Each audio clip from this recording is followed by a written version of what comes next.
Niveau cadrage, ça dit quoi? Bon, ça dit que c'est pas trop mal. Ah, mais qu'est-ce qu'il fait là, lui? T'es cutie, mais j'ai pas la place. J'ai déjà pas la place pour tous les livres, je pense, donc... Bonjour à tous, bienvenue pour cette nouvelle vidéo sur ma chaîne. Bienvenue dans cette pioche de lecture estivale. Oui, c'est l'été dans mon cœur. Voilà, c'est tout. J'ai envie, là, j'ai envie de... Ah, j'ai tous ces livres qui sont prévus pour l'été. Écoutez, j'ai pas réussi à faire un choix. J'ai tous les livres de cet été qui me font envie. Et franchement, si j'arrivais à lire les 40 bouquins que j'ai prévus pour cet été, mais je serais la plus heureuse, quoi. Sauf que j'ai pas vraiment de vacances de prévues. Et j'ai pas vraiment de vacances de prévues. Voilà. J'ai un concert de Taylor Swift le 9 juillet. Bon, c'est pas vraiment dit que j'y arrive, mais j'avais envie d'avoir vraiment plus que du choix. Ce que j'ai fait donc, bah, c'est que j'ai tout mis. Donc tout là, ça, et les quelques petits qui sont là, bah ça c'est toute ma pioche de lecture saisonnière. Ce qu'il y a aussi dans cette pioche, c'est qu'il y a pas mal de numériques que j'ai sur ma liseuse, et bon, bah voilà, ceux-ci je peux pas les mettre dans le coffre, donc il va pas falloir que je les oublie. C'est aussi pas mal que je les note sur cette liste, hein, parce que souvent ce qui est numérique, ça sort un peu de mon esprit, c'est comme si ça n'existait plus, alors que si, ça existe bel et bien. Vous savez ce qui irait trop bien avec vos lectures estivales? Moi je le sais. Et vous le savez aussi. Pour mes petits amis connaisseurs là, ce carton ça vous dit rien? Je suis tellement heureuse, comme à chaque fois, de vous présenter le sponsor de cette vidéo. Il s'agit de la marque de bougies et de parfums d'ambiance Ava et May, que j'adore! Vous pouvez pas les sentir là, et franchement c'est trop dommage parce que rien que... Est-ce que ça embaume là tout de suite? Ça sent l'été dans un carton, c'est incroyable! Évidemment, restez jusqu'au bout de la vidéo tout court, mais au moins de cette petite partie. Pourquoi? Parce que ce que je vais vous présenter ici en vidéo, si vous appliquez le code que je vais vous montrer juste après, moins 60%. Ok? Là, je vous emmène en vacances en fait. Je vais commencer par ce set. Pourquoi? Parce que c'est un set qui, franchement, respire l'océan. En diffuseur de parfum, vous allez avoir le White Wash. Ça, c'est de la gamme Algrave. L'odeur est absolument divine. Je vois tout à fait quand tu parles d'océan, d'embrun un petit peu marin, etc. Mais on est à fond dedans. Et la bougie qui va avec, ce sera Deep Blue Water. Ah, je sais pas lequel je préfère. Et ça, il y a un côté un peu plus musqué, tu vois, un peu plus présent, tandis que l'autre, White Wash, est vachement plus léger. Oh, j'aime trop. Alors, pour le diffuseur de parfum, le White Wash, nous sommes sur sel de mer, lotus et musc blanc. Et pour la bougie, nous sommes sur bergamote, lavande et notes aquatiques. Je pense que c'est la bergamote que j'ai sentie. Mais ce n'est pas tout, parce que si vous êtes comme moi, l'été, ça vous fait pas que penser à l'océan. Non, l'été, vous pensez aussi aux choses que vous allez manger, très certainement. La pastèque. J'ai tellement hâte de sentir celle-ci. Donc on est sur la Watermelon dans la gamme Égypte. J'ai envie de la manger. J'aime tellement cette odeur. Hein. Et vous avez vu la maxi bougie? Ça là, c'est 4 mèches. Et évidemment, qui dit été, on a dit pastèque, on a dit océan. Trouve pas qu'il te manque un truc là? Je ne sais pas si vous vous souvenez, mais cet hiver, c'était juste avant Noël, je vous avais présenté une gamme qui s'inspirait de boissons. Alors il y avait eu le whisky, il y avait eu le champagne, il y avait eu différents vins également. Je vous vois venir là, tous les fans d'Aperol Spritz. Alors moi perso, j'aime pas l'Aperol Spritz à boire, tu sais, c'est un truc... Non. Ils l'ont fait. J'aime trop l'idée. Donc, Summer Spritz. Mais ça sent trop bon. En fait, c'est ça, je trouve que j'aime pas le goût, mais j'adore l'odeur, parce que c'est tout ce que j'aime. On a ce côté orange amer, tout ça, et là, c'est relevé avec une petite note de vanille, mais en odeur, par contre, on va grave être copines, elle et moi. Vous l'aurez compris, l'été arrive, mais pas uniquement dans ma sélection de lecture, aussi dans les parfums que je vais diffuser dans mon intérieur cet été. Parce que oui, chez moi, les bougies, c'est pas uniquement l'automne et l'hiver, c'est toute l'année. Enfin, je pense que là, vous l'avez capté. Donc, avec le code OMG Margot, vous avez moins 60% sur la sélection que je viens de vous présenter. La monstre bougie Watermelon que vous avez juste là, normalement, elle est 65 balles.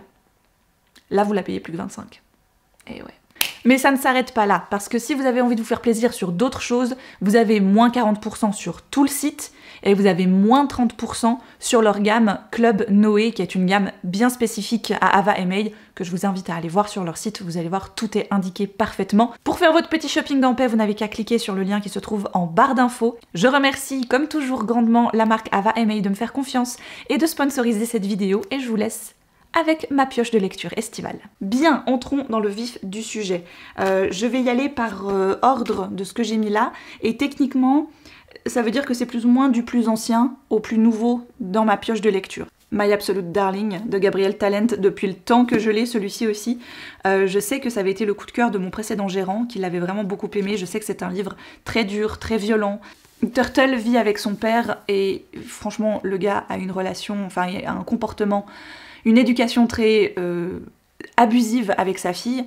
Et sauf que pour se libérer un petit peu de tout ça, elle va faire la rencontre un jour au lycée d'un jeune garçon de son âge, qu'elle a l'air de fasciner un peu. Donc elle est un peu curieuse de l'effet qu'elle fait à ce garçon. Et est-ce qu'elle va réussir à se séparer et à en tout cas partir un petit peu de sous le joug de son père grâce à ça? Rien n'est moins sûr. Alors celui-ci, je suis contente de vous en parler parce que ma mère l'avait beaucoup aimé et il arrive en poche en 10-18. Ben là cet été d'ailleurs je crois, ou juste à la rentrée, je ne sais plus. C'est Les Survivants de Alex Schulman.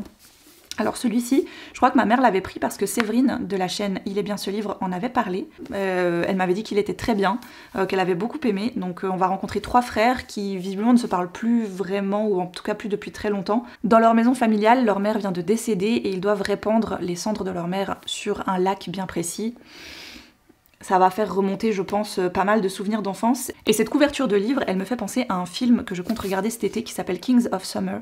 Mais je crois que ça n'a rien à voir. Mais je trouvais que... Enfin, les garçons en maillot de bain qui sautent comme ça fait assez... voilà. Bon, forcément, ça m'a fait penser à l'été. Donc, je l'ai mis dans cette pioche. Ça aussi, ça fait un moment que je l'ai et que j'aimerais vraiment le sortir parce qu'il paraît qu'il est pas mal du tout. C'est Les Femmes d'Hérésie Ranch. Je vous en avais parlé déjà dans une précédente pioche. Bon, vous voyez qu'il est toujours là, mais j'ai bon espoir cet été de le sortir parce que j'avais adoré la série Godless, qui était un petit peu, pas du tout inspirée de cette histoire, mais qui va nous raconter l'histoire de destin de femmes dans le Far West des années... on doit être dans les années 1800, quelque chose comme ça. Donc forcément, elles ont pas non plus, elles ont pas de statut, elles sont rien, et elles vont quand même réussir à créer leur propre destinée. Voilà, malgré ça. Ça, c'est une suite de séries. Honnêtement, je sais pas si je vais la continuer, si même elle a continué après celui-ci. C'est de 6 beaux lendemains de Debbie McComber. Les premiers tomes, ça s'appelait... Je sais même plus maintenant.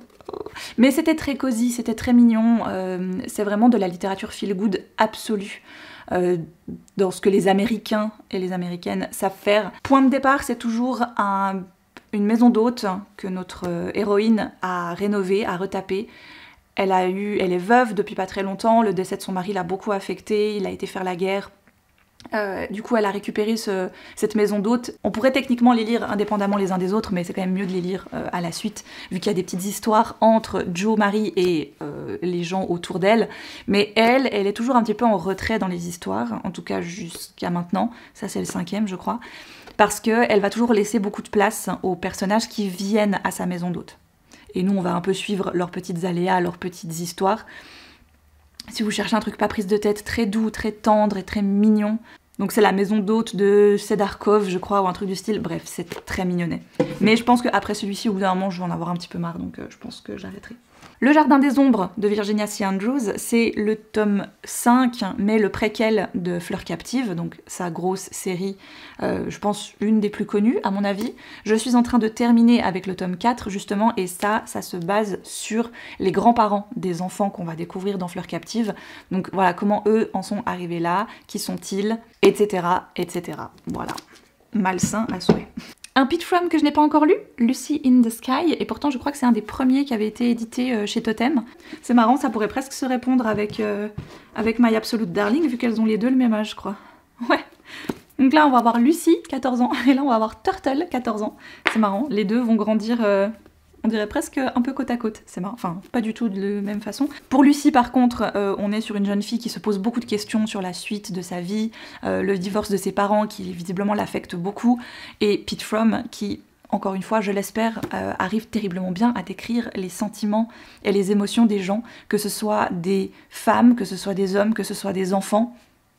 Il y avait un auteur comme ça qui pour moi était très fort, c'était Pierre Bottero aussi, je trouvais, dans son style. Donc, je crois que c'est l'avant-dernier Pitch From que j'ai pas lu. J'y arrive gentiment à être à jour. En anglais, je vais terminer enfin la trilogie de l'été où je suis devenue jolie de Jenny Han. Donc We'll Always Have Summer. Ceux-ci, je sais pourquoi je les ai pris en anglais, c'est clairement parce que je pense qu'en français je me serais embêtée et j'aurais trouvé ça très niais. En anglais, comme j'ai un peu la barrière de la langue, je dois plus me concentrer et donc il y a des scènes un peu clichés, des choses comme ça qui m'embête moins en anglais que si ça avait été en français. Et puis je veux quand même connaître la fin de l'histoire avant que la série arrive l'été prochain. Je vais y arriver. Cette fois, celui-ci, je me suis fait une promesse. Donc Les 7 sœurs, le premier tome de Lucinda Riley, ça fait un moment que je l'ai.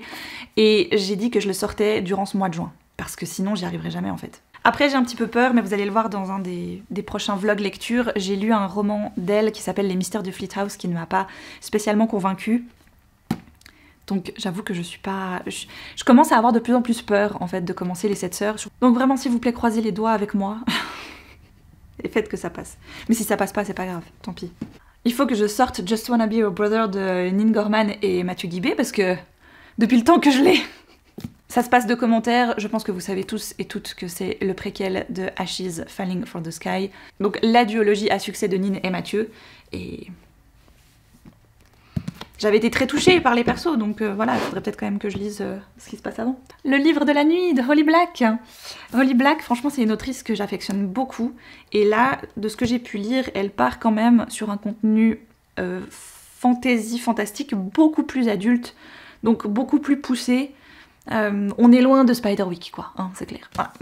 Nous allons rencontrer une héroïne escroc, voleuse, qui s'est rangée, qui maintenant est barmaid, qui aimerait bien ne plus avoir à affronter les fantômes de son passé, sauf que évidemment, c'est quand tu es dans ce genre de situation que forcément le passé te retrouve, te rattrape, et tu n'as pas le choix que de t'y reconfronter. C'est exactement ce qu'elle va vivre jusqu'à partir à la recherche de ce fameux livre de la nuit, qui, ma foi, on verra ce qu'il nous apporte.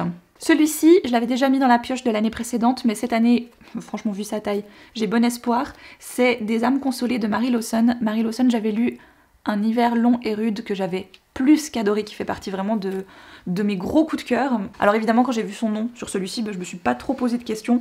Je trouvais que la couverture, mine de rien, faisait très estival, ce côté voilà, quartier au moment du crépuscule, ou de l'aurore, on ne sait pas en fait. Est-ce que c'est le lever du soleil ou le coucher du soleil ? En fin de vie, Elisabeth repense à une faute commise il y a 30 ans, aux conséquences tragiques pour 2 familles et en particulier pour un petit garçon. Elle veut désespérément faire amende honorable avant de mourir. Mais quel est donc ce secret ? Nous le découvrirons dans ce livre. Le vent des sables, non les vents de sable, je vais toujours dire l'inverse. La route des Lucioles, voilà. Ah oui, le paradis blanc, mais alors comment est-ce que j'ai pu oublier ce livre ? C'est elle qui l'a écrit. Donc Les vents de sable de Christine Anna. Je n'ai pas lu le bouquin qui a inspiré la série. Toujours là pour toi, typiquement le Firefly Lane en anglais, voilà, que j'ai adoré, j'ai pleuré toutes les larmes de mon corps à la fin. Mais par contre, il y a 2 ans de ça, enfin il y a 1 an et demi maintenant, mon coup de cœur intersidéral, ça avait été Paradis Blanc, d'elle, que j'avais, mais j'en garde encore un excellent souvenir. Celui-ci, c'est un des derniers qui est sorti là chez Michel Lafon. Je l'avais pris pour ma tante à la base et puis elle m'a dit qu'elle l'avait déjà lu. Je dis oh bon bah tant pis. Elle m'a dit mais il est trop bien, tu verras, il est magnifique, donc garde-le précieusement. Donc on va rencontrer on est en 1934. Elsa Martinelli va se marier, va tomber enceinte, elle va vivre dans la famille de son mari et lui va partir à la guerre, je crois, ou il va partir. Ah non, il va juste partir, voilà, c'est ça, il l'abandonne tout simplement. Donc en gros, elle va vivre avec sa belle famille, alors que lui s'est cassé, et elle va devoir vivre sa vie. Cette autrice, elle a ça qui est très fort, c'est qu'elle sait vraiment très bien décrire ses personnages. Elle arrive à leur inventer une destinée, tu sais, qui te... Voilà, percute. Mais je m'attends à sortir les mouchoirs, quoi. Ça, j'ai de plus en plus peur. La saga des Casalets, été anglais de Elizabeth Jane Howard. J'ai toujours le premier tome, je l'avais acheté l'année dernière. Écoutez... C'est très gros, c'est écrit très petit, et on m'a dit quand même que c'était très lent et un peu chiant. Mot pour mot. Non, peut-être pas mot pour mot, mais... Enfin, vous voyez ce que je veux dire. Donc j'ai un petit peu peur, je vous avoue, mais j'ai quand même bien envie d'essayer. Voilà. J'ai eu tellement de bons échos, enfin j'ai vu tellement... C'était une série qui avait tellement de succès aussi. Mais c'est un peu comme les 7 sœurs, des fois, à trop les voir, t'en attends peut-être un peu trop et tu risques d'être un petit peu déçu. En gros, on va suivre les péripéties et les destinées d'une famille anglaise à la fin des années 30. Voilà. Ça, j'ai super hâte par contre, parce que je sais que ma mère l'a vraiment bien aimé. Et après, je lirai les autres, mais il faut quand même que je commence par celui-là, je pense. C'est 6 versions. Alors, on peut clairement les lire dans l'ordre qu'on veut, parce qu'il y en a eu plusieurs des 6 versions aux éditions des Arènes. Là, c'est Les Orphelins du Mont Scarclos. Ça se passe au mois d'août, donc c'est pour ça que je l'ai mis dans cette pioche de lecture. En gros, c'est comme si vous écoutiez un podcast d'un true crime où le le host, donc l'hôte du podcast, celui qui anime le podcast, va pendant 6 semaines interroger 6 personnes qui ont gravité autour de cette affaire et qui ont donc chacune leur version, ce qui fait 6 versions différentes. Et j'ai trouvé ça hyper original, ma mère m'a dit tu verras mais c'est grandiose, c'est hyper bien foutu, et il paraît que c'est un thriller qui renouvelle le genre par un dispositif génial. Donc entre hyper réalisme et fantastique, il joue avec nos nerfs. Chacun se prend pour un détective jusqu'au dénouement final. Ça me parle. Oh, ça, je me réjouis aussi, même s'il paraît que c'est pas son meilleur. J'avais lu Les 7 maris d'Evelyn Hugo de Taylor Jenkins Reid, que j'ai plus qu'adoré. Il était en très bonne position dans mes coups de cœur il y a 2 ans. Je me suis pris l'année dernière déjà, ou un petit peu... Non, l'année dernière, Les Sirènes de Malibu en poche. Donc Malibu's Rising, je crois, en anglais. Après, elle a un truc pour raconter les histoires de choses qui se sont passées avant. Là, on est dans les années 80. Malibu, tout ça. Ça a l'air d'être un petit peu à la fois jet set, complètement désillusionné, et tout ce qui s'ensuit, en fait. Ouais, je sais pas, je trouve qu'elle a vraiment un talent pour raconter les histoires qui peuvent paraître bling-bling, tout ce qu'on peut fantasmer de la vie des stars, etc. Et en même temps, elle leur accorde et elle leur donne un regard hyper humain, voire même des fois pire, tu sais. Et j'avais tellement aimé Les 7 maris d'Evelyn Hugo que j'ai bien envie de tenter celui-là. Voilà. Puis j'avais adoré la série de Daisy Jones and the Six. J'ai pas lu le bouquin parce que bon, on peut pas tout lire, mais la série télé était vraiment incroyable. Donc voilà, on se retrouve un petit peu dans ce genre d'univers, les années, tout ça, c'est un peu les mêmes. Je lui fais confiance. Celui-là, je pense que c'est celui dont j'ai le moins de souvenirs, mais je sais que je voulais absolument le lire. C'est Un si long après-midi de Inga Vesper. Ouais, mais c'est pour ça. Mais ça me parle de fou, en fait. On est vraiment sur le rêve, enfin, la vie parfaite d'une Américaine des années 60. Et elle est là, elle regarde en dehors de sa fenêtre, et sauf qu'elle se rend compte que, au-delà de sa haie bien taillée, bah elle a rien en fait. Elle sait pas à quoi ressemble la vraie vie dehors. Ah oui, c'est ça. Et en parallèle, on va suivre Ruby, sa femme de ménage noire, qui elle, ben forcément, se pose tout autant de questions, mais pas les mêmes. Il y a un petit côté, enfin un gros côté très féminin, très question, tout ça, ça me parle beaucoup. Le Tiffany McDaniel que je n'ai toujours pas lu. L'été où tout a fondu. Bon, vous savez que j'ai adoré Betty, que j'ai survendu Betty parce que vraiment il était super. Dis donc que j'ai un petit thème années 60, années 80 dans mes bouquins quand même. Donc là on est en 84, on est dans une petite ville de l'Ohio. Il y a un prêtre qui invite le diable à lui rendre visite, sauf que rien ne se passe, évidemment. Et le lendemain, ou quelques jours après, il y a un jeune garçon qui débarque dans la ville et il est persuadé, le prêtre, que ce garçon, c'est le diable. Il est un peu plus petit que Betty. En même temps, elle m'avait tellement impressionnée que j'espère que ce sera de nouveau le cas ici. Pareil, il y a quand même pas mal d'auteurs que j'ai déjà lus et dont voilà, je poursuis mes lectures. Ça va être le cas avec Susan Fletcher et Avide Tempête, qui n'avait pas été une de mes lectures, je sais plus quand est-ce qu'il est quand même paru il y a un petit moment, hein, vu que la première fois en français c'était en 2008, 2007 pour la version originale. J'ai tellement aimé Un bûcher sous la neige, mais j'ai tellement rien d'autre qui pourra s'aligner et être à sa hauteur à un moment donné, que ça va... Enfin voilà, je risque de... Je vais pas être déçue parce que j'avais lu un truc avec le jardin, je sais plus quoi là, d'elle dernièrement, qui était vraiment chouette, que j'avais vraiment bien aimé, mais qui n'avait rien à voir quoi. Enfin je pense que tu lis Un bûcher sous la neige, tu lis le reste de l'autrice, enfin tu retrouveras peut-être pas cette même patte. C'était quand même très spécial, Un bûcher sous la neige. Quoique, il peut y avoir un petit quelque chose avec celui-ci, vu qu'on va rencontrer Moira, qui depuis 4 ans est au chevet de sa sœur, qui après une chute est dans un coma, dont elle ne se réveille toujours pas. Et à force de lui rendre visite, elle va lui raconter, elle va lui reparler un peu de sa vie, de son enfance, des choix qu'elle a fait, de la personne qu'elle est réellement au fond d'elle, et qui n'est peut-être pas celle que les gens voient en réalité. Écoutez, il y a peut-être un petit écho quand même. Un petit Sarah Morgan, tiens, pourquoi pas. Embrassons-nous sous les étoiles. Je lis surtout du Sarah Morgan en Noël, en hiver et à Noël, parce que pour moi, elle excelle dans ce domaine-là. C'est la première fois que je vais la lire en romance d'été. Voilà, alors Sarah Morgan, si vous ne la connaissez pas, c'est vraiment la reine des romances feel-good contemporaines, très mimi, enfin voilà, il n'y a rien de too much, il n'y a rien de choquant, enfin c'est très chillo. C'est un peu un téléfilm TF1 M6, tu vois. clairement. Donc on va rencontrer Flora qui est amoureuse de Jack, tout se passe bien entre eux, sauf qu'elle ne peut s'empêcher de penser et de se comparer à enfin pas à l'ex-femme, mais à la femme décédée de Jack, qui était vraiment une ballerine très célèbre, qui était un peu l'épouse parfaite, et dont elle imagine elle n'arrivera jamais à la cheville. Voilà, donc on verra bien. Un petit Sarah Morgan de temps en temps, ça passe. Ensuite, j'ai deux, moi je vais sortir les deux, bah oui, ils sont l'un à côté de l'autre d'ailleurs. J'en ai trois même, mais l'autre est en numérique. C'est les Elin Hilderbrand. Alors, est-ce que je vais les lire les trois? Probablement que non. Mais j'ai Un dernier été, qui est celui qui est sorti l'année passée, il y a 2 ans, non l'année passée je crois. Ma mère l'a adoré, mais vraiment genre elle a lu les autres, elle a lu Un été à Nantucket et Été après été.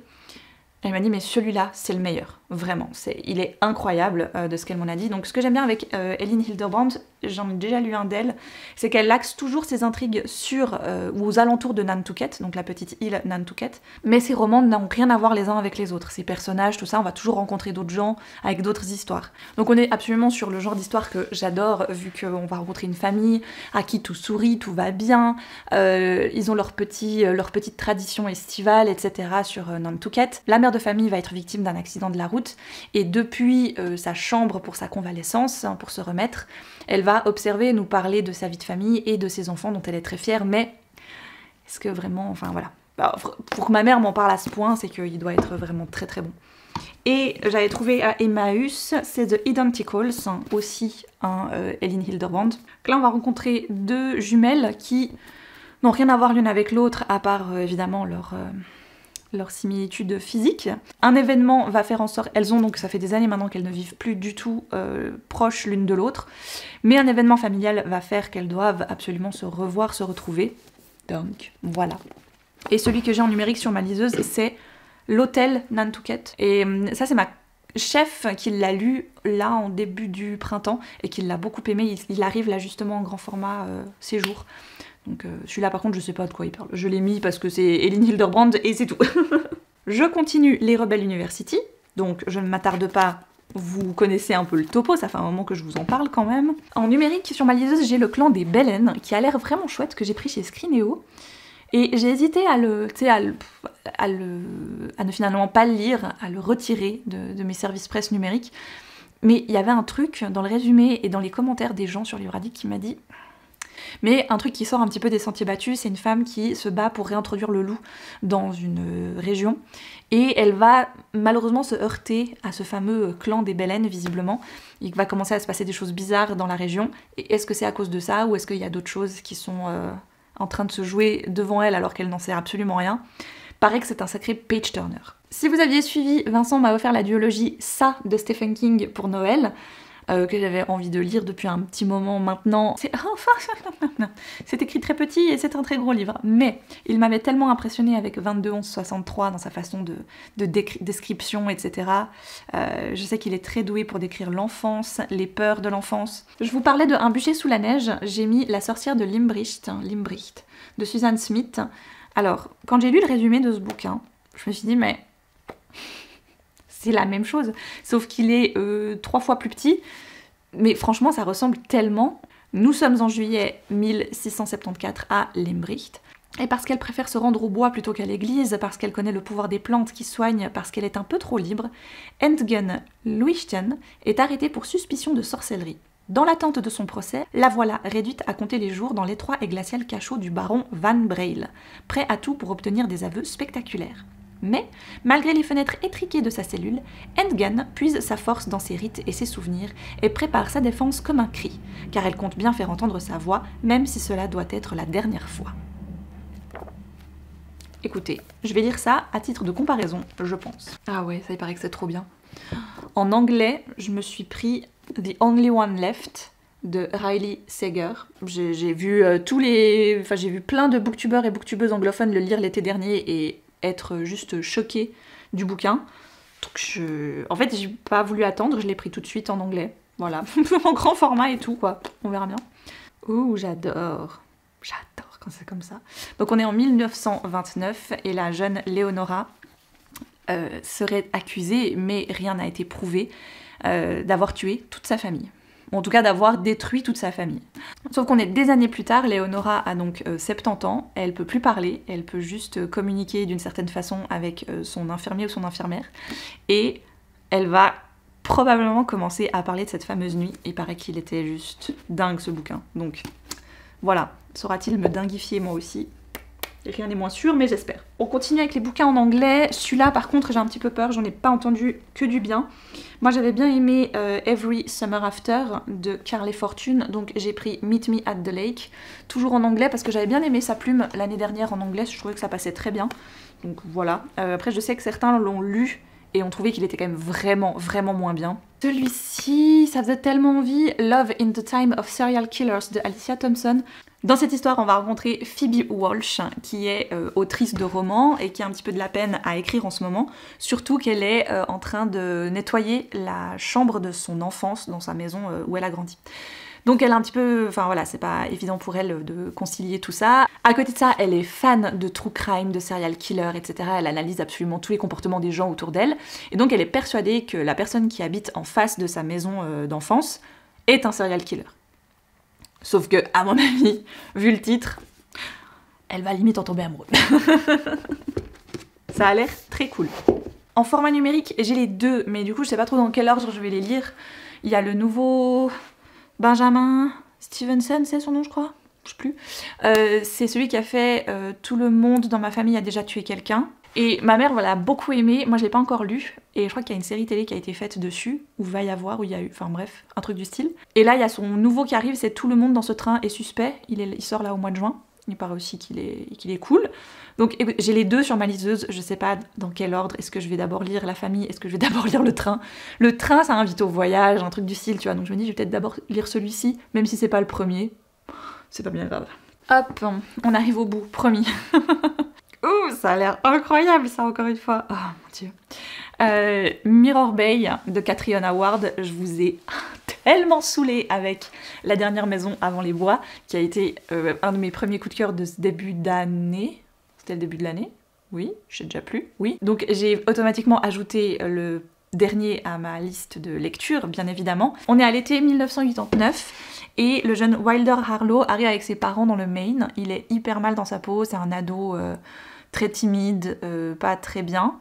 Il va faire la rencontre d'une fille et d'un garçon sur la plage, proche de là où il vit, et très vite ils vont devenir inséparables. Et sauf qu'il y a bientôt la rumeur qui court qu'il y a le corps d'une jeune fille qui a été retrouvée dans l'eau, qu'un mec visiblement bizarre s'introduit dans les maisons des gens la nuit pour prendre en photo des enfants. Et, bref, ça a l'air très... Et donc si elle arrive à me retourner le cerveau comme elle l'a déjà fait, franchement, je la laisse faire, je lui fais confiance. Killing Me, ça je l'ai en numérique, je l'ai commencé, je l'ai mis en pause parce que je suis en train de lire d'autres choses sur ma liseuse qu'il faut absolument que j'avance, mais Killing Me, franchement ça commence hyper bien, j'ai lu un petit bout là, c'est l'histoire d'une fille qui va se faire enlever par un tueur en série et qui va vite en réchapper, heureusement, mais vraiment à pas grand chose près. Et sauf que après ça, bah ça va être la merde. Donc elle va devoir partir, s'enfuir de là où elle était, tout ça parce que visiblement elle a fait des trucs par le passé qui l'arrangent pas tant, qu'elle a pas vraiment envie de rendre public. Et sauf que quand tu t'en sors ric-rac de mourir d'un serial killer, bah forcément que la police se met à te rechercher, le FBI pour savoir comment tu t'en es sorti, etc. Donc la voilà un petit peu embêtée pour la suite, n'est-ce pas? Évidemment, j'aimerais bien lire la suite de La Guilde des Ombres d'Anatrice. Vous savez là aussi que ça a été une de mes excellentes lectures de ce premier trimestre, donc j'ai beaucoup d'espoir en cette suite. Mais j'ai plus de place. En format de poche, ça c'est Anaïs qui me l'a donné et qui m'a dit « Il faut absolument que tu le lises, il est vraiment trop bien !» Dans le genre romance contemporaine que j'ai plus qu'adoré, tu dois absolument lire ça. Donc Anaïs et moi, on n'a clairement pas les mêmes goûts littéraires, vraiment de très loin. Même dans les genres qui se ressemblent, c'est-à-dire la romance ou ce genre de choses-là, qu'on aime toutes les deux, on n'aime pas les mêmes choses, par exemple. C'est assez marrant. Mais donc, je lui ai dit que j'allais faire l'effort de quand même essayer celui-ci. C'est Royal Bodyguard de Aimé Lou. Je ne sais pas. J'ai un peu peur, j'avoue, parce que... En fait, j'ai peur de m'embêter. Mais elle m'a dit que je m'embêterais pas, qu'il y avait quand même un peu une sorte d'enquête, d'intrigue, etc. Ah oui, ok, voilà. C'est ça, c'était ça l'intrigue. Parce qu'en gros, le prince a été victime d'un accident et qui lui a fait perdre la mémoire sur les 2 dernières années. Donc, il y a des choses qui se sont passées qu'il sait plus trop qui se sont passées. Tu vois là où je veux en venir. Et visiblement, il y a déjà eu un peu des antécédents avec son bodyguard. Et à voir vers quoi ça va aller. J'ai plus la place. J'ai encore 2 livres papier à faire passer là-dedans. Je l'ai pris parce que c'était au boulot et que la couverture elle me vendait trop du rêve, mais les dernières fois que j'ai fait ça pour des bouquins romances de ce style-là, j'ai été très déçue. Je parle de Redwood Love de Kelly Moran. Alors ça c'est le premier tome. Oh, ça a l'air très mignonnet, hein, mais moi j'adore, c'est un cadre idyllique, tu sais, ça se passe dans l'Oregon, cabane, le lac, tout ça, ça a l'air trop beau. Mais je pense que ça va être un petit peu cucu, j'ai un peu peur. Donc on est sur une femme qui a perdu son mari, qui vit seule avec son fils, donc elle essaie de se reconstruire, de refaire sa vie. Elle va rencontrer un homme qui a un chien, je trouve que c'est un peu ça aussi le truc, il a genre un mignon petit chien, il est vétérinaire, c'est ça, il est séduisant évidemment, et son fils va très fortement s'attacher à ce petit chien, je pense, et donc voilà, c'est comme ça que ça commence, hein, on le sait comme ça. Et alors le dernier, je sais pas comment il va rentrer, mais il va rentrer. J'ai très envie de lire, et je l'avais je crois mis d'abord dans ma pioche de lecture automnale, mais finalement je vais le mettre là, parce que c'est un peu, ça se passe quand même une partie pendant les vacances d'été, ou en tout cas ça y fait penser. C'est ce que Vincent m'a offert l'année passée, c'est My Best Friend's Exorcism de Grady Hendrix. Alors il existe en français si vous le cherchez, je crois qu'il est chez Milan, je sais pas s'il existe encore, cela dit. La couverture est vraiment pas terrible, mais c'est pas grave. En gros, c'est pendant un camp d'été justement, je crois bien. Il y a une copine qui va se faire posséder par un truc. Et suite à cette possession, elle veut buter tout le monde. Et sauf que sa meilleure amie essaye absolument de la sortir de là et de l'exorciser. Donc on est dans les années 80. Enfin, je te laisse admirer la vibes de la 4e de couve et tout. En fait, on dirait une vieille VHS. Ça me vend trop du rêve. Voilà. Donc, j'aimerais bien lire ça aussi. Voilà. Et attends, parce que j'ai encore 2 livres numériques. Il y a le prochain mot de Ventura, donc célèbre, qui a l'air aussi mindfucké que le premier Mon mari, que j'ai adoré, vraiment. Si vous cherchez un truc, mais complètement pas du tout ce à quoi vous pouvez vous attendre, foncez. Dans Mon mari, c'est une femme qui est toujours mariée avec son mari, qui l'aime, mais au-delà de l'aimer, elle le vénère, quoi. Enfin, elle est tellement amoureuse de son mec que elle fait de ces trucs improbables, et tu vas la suivre sur une semaine complète. Et là, on est sur Célèbre, qui est l'histoire d'une jeune fille, je crois, qui s'est donné tous les moyens du monde possible et imaginable pour devenir célèbre. Et ça part en cacahuète, évidemment, à un moment donné. Mais franchement, Maud Ventura, elle sait bien faire ses persos, bien détestables comme il faut, mais que t'as quand même envie de les suivre et de savoir jusqu'où elles vont aller. Et le deuxième que j'ai vu passer et qui visiblement est très bien, c'est Bretzel Break. Je l'ai mis sur ma liseuse aussi, là encore une fois je pouvais l'avoir sur la plateforme d'épreuves numériques du boulot. Je me suis dit ça prenait pas trop de place, ça mangeait pas de pain, mais je ne sais absolument plus de quoi ça parle. Mais comme cette vidéo est déjà archi trop longue, que je vous ai présenté juste l'intégralité de ma pioche de lecture de l'été, je pense que vous m'en voudrez pas, n'est-ce pas? Voilà, donc je vais m'arrêter là, je vais tâcher de refermer le coffre, qui se ferme mais alors juste, hein, franchement, ça passe. Bien, j'espère que cette pioche de lecture estivale aura peut-être pu vous donner des idées si vous en manquiez, bien que ça m'étonnerait. Je vous embrasse très fort, je vous dis à très vite pour une prochaine vidéo. D'ici là, portez-vous bien.